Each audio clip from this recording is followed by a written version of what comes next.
आदरणीय बंधुओं, सर्वप्रथम तो आप सभी को नववर्ष एवं आर्य समाज स्थापना दिवस की हार्दिक शुभकामनाएं। आज एक महत्वपूर्ण अवसर है, भारतीय नववर्ष और आर्य समाज स्थापना दिवस है।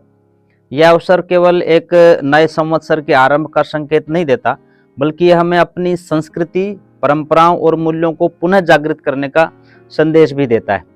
हमारे देश में जब भी कोई उत्सव मनाया जाता है तो वह केवल मानवीय परंपराओं तक सीमित नहीं रहता, बल्कि प्रकृति भी उसमें सहभागी बनती है। भारतीय नववर्ष जो चैत्र शुक्ल प्रतिपदा को आरंभ होता है, इसका सीधा संबंध हमारे प्राकृतिक परिवेश से भी है। ये वही समय होता है जब बसंत ऋतु अपने पूर्ण सौंदर्य पर होती है।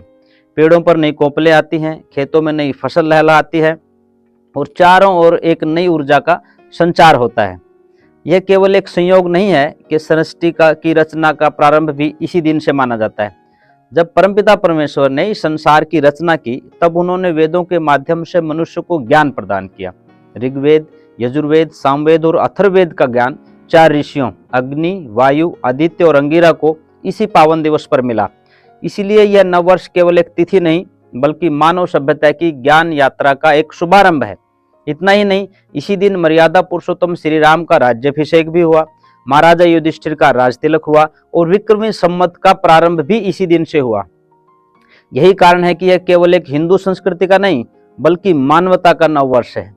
अब बात करते हैं आर्य समाज की। महर्षि दयानंद सरस्वती द्वारा आर्य समाज की स्थापना भी इसी दिन की गई थी। यह कोई साधारण संस्था नहीं है, बल्कि सत्य, धर्म और सामाजिक सुधार का एक क्रांतिकारी आंदोलन है।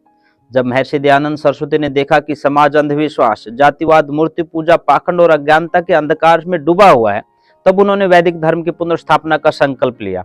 उन्होंने वेदों की ओर लौटो का नारा दिया और इस समाज की स्थापना की, जिसका उद्देश्य था कृण्वन्तो विश्वमार्यम्, अर्थात पूरे विश्व को श्रेष्ठ बनाओ। आइए थोड़ी सी चर्चा करते हैं आर्य समाज के योगदान के बारे में। सबसे पहले हम बात करेंगे सामाजिक सुधार की।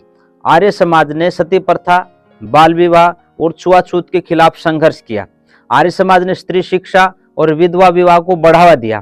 आर्य समाज ने जातिवाद को समाप्त किया और समाज में समानता लाने का कार्य किया। आर्य समाज ने भारत में शिक्षा को नए स्तर पर पहुंचाया, गुरुकुल शिक्षा पद्धति को पुनर्जीवित किया, डीएवी जैसी संस्थानों की स्थापना हुई जहां पर लाखों विद्यार्थी शिक्षित हो रहे हैं। आर्य समाज ने संस्कृत और वेदों के ज्ञान का प्रचार और प्रसार किया। क्या आप जानते हैं कि स्वतंत्रता संग्राम में भी आर्य समाज की बहुत बड़ी भूमिका रही है? लाला लाजपत राय जी, श्याम कृष्ण वर्मा जी, राम प्रसाद बिस्मिल जी, शहीद आजम भगत सिंह, स्वामी श्रद्धानंद जैसे स्वतंत्रता सेनानी आर्य समाज से ही जुड़े रहे थे। आर्य समाज ने ब्रिटिश शासन के खिलाफ राष्ट्रीय चेतना जगाने का काम किया था। स्वदेशी राजा सबसे अच्छा होता है, यह बात भी ऋषि दयान ने सर्वप्रथम सत्यार्थ प्रकाश में लिखी थी। आइए थोड़ा विचार आज के संदर्भ में और आर्य समाज की प्रासंगिकता पर भी करते हैं। आज हम 21वीं सदी में खड़े हैं। विज्ञान और तकनीक ने हमें बड़ी उपलब्धियां हासिल की हैं, लेकिन क्या हमारा समाज वास्तव में उन्नत हुआ है? क्या आज भी जातिवाद, भ्रष्टाचार, महिलाओं पर अत्याचार और अंधविश्वास हमारे समाज में नहीं है? क्या आज भी धर्म को एक व्यापार नहीं बना दिया गया है? क्या आज भी नैतिक मूल्यों का ह्रास नहीं हो रहा है? और इनका जवाब एक ही है कि इन सारी चीजों को देखते हुए आर्य समाज की प्रासंगिकता आज पहले से भी अधिक बढ़ जाती है। आर्य समाज केवल एक धार्मिक संस्था नहीं है, बल्कि एक वैचारिक क्रांति है। आज जब धर्म के नाम पर पाखंड बढ़ रहा है, तब हमें वेदों की मूल शिक्षाओं को अपनाने की ज्यादा जरूरत है। यह नववर्ष हमारे लिए स्वाभिमान की पुनर्स्थापना का एक अवसर भी देता है। आज हम देखते हैं कि अधिकतर लोग अंग्रेजी कैलेंडर के अनुसार 1 जनवरी को नववर्ष मनाते हैं, लेकिन क्या यह वैज्ञानिक और भारतीय संस्कृति के अनुकूल है? 1 जनवरी को प्रकृति में कोई विशेष परिवर्तन नहीं होता है। यह शीत ऋतु का समय होता है, जब नया जीवन विकसित नहीं होता है। यह एक रोम राज्य की परंपरा का मैं कह सकता हूं कि हिस्सा है, जिसका भारत से कोई विशेष संबंध नहीं है। इसके विपरीत नव संवत्सर चैत्र शुक्ल प्रतिपदा को आता है, जब प्रकृति स्वयं नव जीवन धारण करती है। यह प्रकृति वैज्ञानिक, आध्यात्मिक रूप से भी एक सही समय है। यह हमारे वैदिक इतिहास और गौरवशाली संस्कृति से जुड़ा हुआ भी है। हमें इसे अपना करके अपने स्वाभिमान को पुनः जागृत करना चाहिए। आप सोच रहे होंगे कि हम आगे क्या करें, क्या कर सकते हैं। आज हम 2 महत्वपूर्ण संकल्प ले सकते हैं। नंबर 1, नववर्ष को अपनाएं।